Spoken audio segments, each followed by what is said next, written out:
now allow me to demonstrate how to apply these techniques to the specific CPA subjects. And one of the subjects that seems to be quite problematic is the quantitative analysis.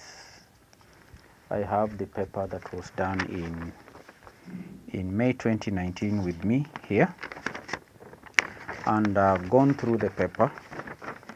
I noticed that the examiner tested all topics apart from only two, which is the time series analysis and the simulation.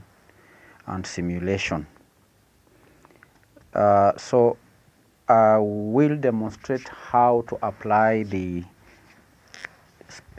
spaced revision and the technique of testing yourself, or active, also known as the active retrieval. And before I demonstrate, I want to emphasize that this technique does not distinguish revision and the studying. Revision is treated as an integral part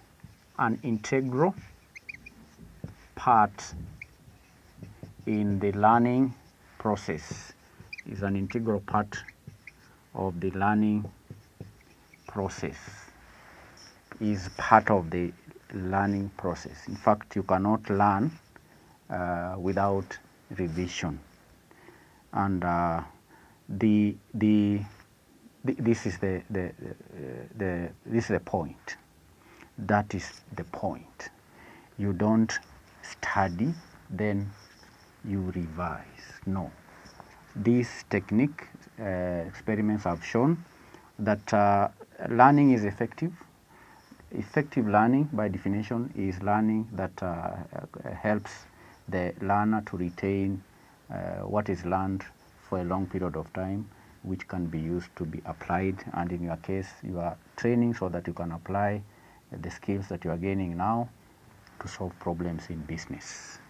So the process of revising is part of the normal routine studying process, and that is what we are trying to help our candidates to not to segregate revision and studying.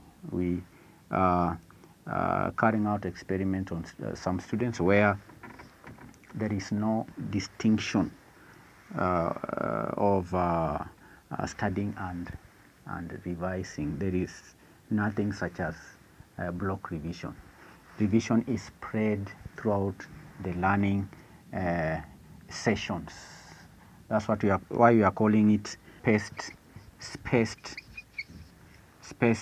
revision, or spaced repetition, or continuous revision.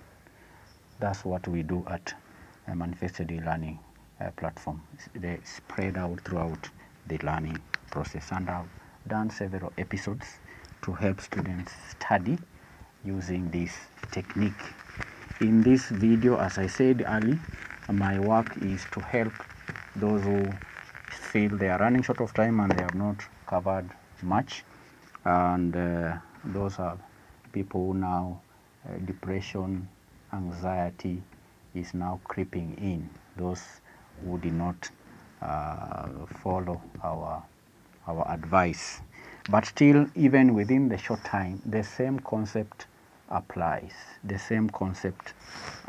If you have 3 weeks, the first thing you need to do is to scope the subject. You do what we call scoping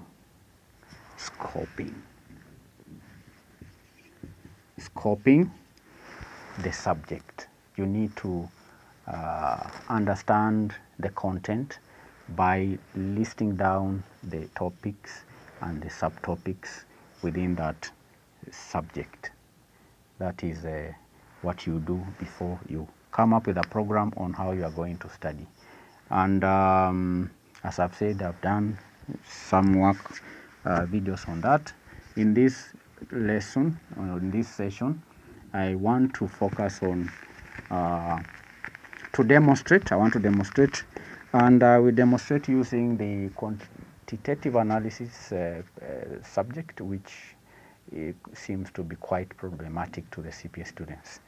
And instead of scoping the whole subject, because I'm just demonstrating, I'll use just one topic out of from this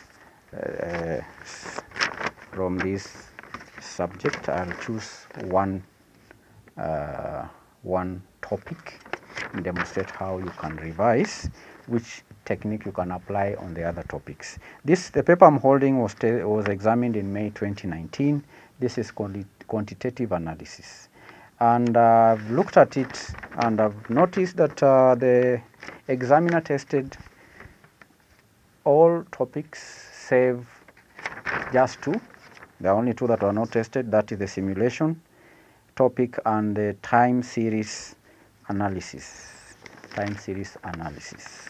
And that is a good paper because the questions are spread through almost all the topics have been tested. That is very good kind of setting. It's very good.